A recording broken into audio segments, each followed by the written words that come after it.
നമസ്കാരം, ഇൻസൈഡിലേക്ക് സ്വാഗതം. ഗാസയിൽ വെടിനിർത്തൽ കരാർ പ്രാബല്യത്തിൽ വന്നാൽ എല്ലാത്തിനും ശുഭകരമാകുമെന്ന തോന്നലുണ്ടായിരുന്നു. പക്ഷേ അല്ല. ശരിയായ യുദ്ധം ഇസ്രയേലിനുള്ളിൽ വീണ്ടും പൊട്ടിപ്പുറപ്പെട്ടിരിക്കുന്നു. വെടിനിർത്തലിന് തൊട്ടുപിറകെ നെതന്യാഹു സർക്കാരിൻ്റെ പിന്തുണ പിൻവലിച്ചുകൊണ്ട് തീവ്ര വലതുപക്ഷ പാർട്ടികളൊക്കെ തന്നെ വലിയ തോതിലുള്ള പ്രക്ഷോഭമാണ് നടത്തുന്നത്.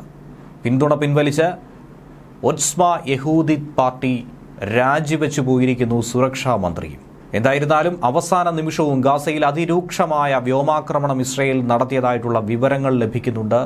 അതിന് പിന്നാലെയാണ് 3 ബന്ദികളുടെ വിവരം ഹമാസ് കൈമാറി ഏറ്റവും ഒടുവിൽ 15 മാസം നീണ്ട യുദ്ധത്തിന് അന്ത്യം കുറിച്ചുകൊണ്ട് പ്രാബല്യത്തിൽ വെടിനിർത്തൽ കരാർ വന്നിരിക്കുന്നത്. ഇന്ന് മോചിപ്പിക്കുന്ന ബന്ദികളുടെ വിവരങ്ങളാണ് ഇങ്ങനെ ഹമാസ് ഇസ്രയേലിന് കൈമാറിയത്. 3 വനിതകളുടെ പേരുകളാണ് ആദ്യഘട്ടത്തിൽ കൈമാറിയത്. കരാറിന്റെ ആദ്യഘട്ടത്തിൽ മോചിപ്പിക്കുന്ന 33 ബന്ദികളുടെ പട്ടിക ഹമാസ് കൈമാറിയിട്ടില്ല എന്നായിരുന്നു ഇസ്രയേൽ ആരോപിച്ചത്. അങ്ങനെ അപ്രതീക്ഷിതമായി പിന്മാറുകയും അതിഭീകരമായ ആക്രമണം നടത്തുകയും ചെയ്തു. എന്നാൽ പിന്നീട് ഹമാസ് അത് സമ്മതിച്ചപ്പോൾ ഗാസയിൽ വെടിനിർത്തൽ കരാർ പ്രാബല്യത്തിൽ വന്നു. എന്നാൽ തൊട്ടു പിന്നാലെ അടുത്ത സെക്കൻഡിൽ ഇസ്രയേൽ ദേശീയ സുരക്ഷാ മന്ത്രിയും ഒസ്മ യഹൂദിത് പാർട്ടി നേതാവുമായിട്ടുള്ള ഇറ്റാമർ ബെൻ ഗ്വിർ രാജിവെച്ചു.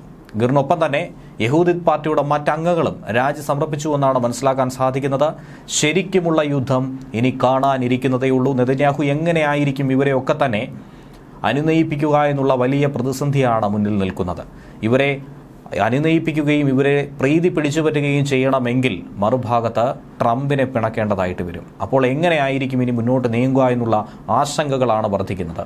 യഹൂദിത് പാർട്ടിക്ക് 6 അംഗങ്ങളാണുള്ളത്. ഇതോടെ ഇസ്രയേൽ പാർലമെന്റിൽ നെതന്യാഹു സർക്കാരിന്റെ ഭൂരിപക്ഷം 68 നിന്നും ഒറ്റയടിക്ക് 62 എത്തിയിരിക്കുന്നു. 61 സീറ്റാണ് കേവല ഭൂരിപക്ഷത്തിന് പോലും വേണ്ടത്. തൊട്ടടുത്ത ദിവസം ഒരുപക്ഷെ സർക്കാർ തന്നെ തകർന്നടിഞ്ഞ് താഴെ വീഴുന്ന ഒരു കാഴ്ച കാണേണ്ടി വരുമെന്ന ഭയവും ഇതോടൊപ്പം തന്നെ ഉയർന്നു കേൾക്കുന്നുണ്ട്.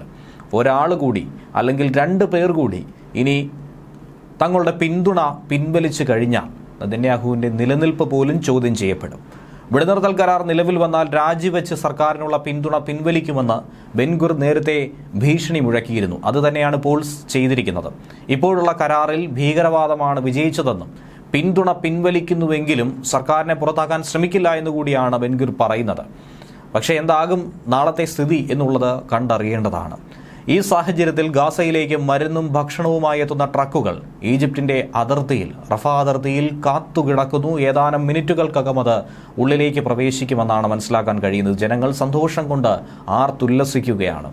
വെടിനിർത്തൽ പ്രാബല്യത്തിൽ വന്നാൽ ഇവർക്ക് അതിർത്തി കടന്ന് ദുരിതം അനുഭവിക്കുന്ന പലസ്തീൻ ജനതയ്ക്കുള്ള ആശ്വാസകരങ്ങൾ നീട്ടാനായി സാധിക്കും. വെടിനിർത്തലിനെ അംഗീകരിച്ച് ഇസ്രയേൽ പ്രധാനമന്ത്രിയും രംഗത്ത് വന്നിട്ടുണ്ട്. അതിനിടെ കരാർ പ്രാബല്യത്തിൽ വരാൻ വൈകിയ സാഹചര്യത്തിലായിരുന്നു ഗാസ മുനമ്പിൽ അതിഭീകരമായ വ്യോമാക്രമണം ഇസ്രയേൽ നടത്തിയത്.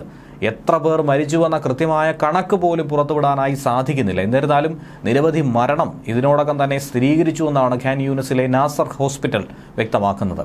വെള്ളിയാഴ്ച 6 മണിക്കൂറിലധികം നീണ്ട ചർച്ചകൾക്കൊടുവിലാണ് ഏറ്റവും ഒടുവിൽ ഇസ്രയേലിന്റെ പൂർണ്ണ മന്ത്രിസഭ ഹമാസുമായിട്ടുള്ള ഈ കരാറിനുള്ള അംഗീകാരം അന്തിമമാക്കിയത്.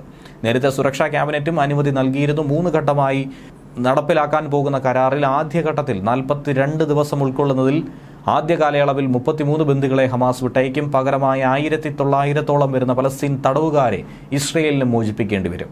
എല്ലാ സ്ത്രീകളെയും കുട്ടികളെയുമായിരിക്കും ആദ്യഘട്ടത്തിൽ വിട്ടയക്കാൻ പോകുന്നത്.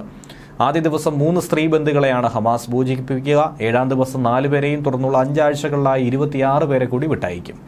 ഗാസയിലേക്കുള്ള ഇസ്രയേൽ സൈനികർ അതിർത്തിയോട് ചേരുന്ന ബഫർ സോണിലേക്കായിരിക്കും പിന്നോട്ട് പോകുന്നത്. പലായനം ചെയ്ത ഒട്ടനവധി ആളുകൾക്ക് ഇനി തിരിച്ചു വരാനുള്ള വലിയ ആശ്വാസ നാമ്പായി ഇനി ഇത് മുനമ്പമായി മാറും.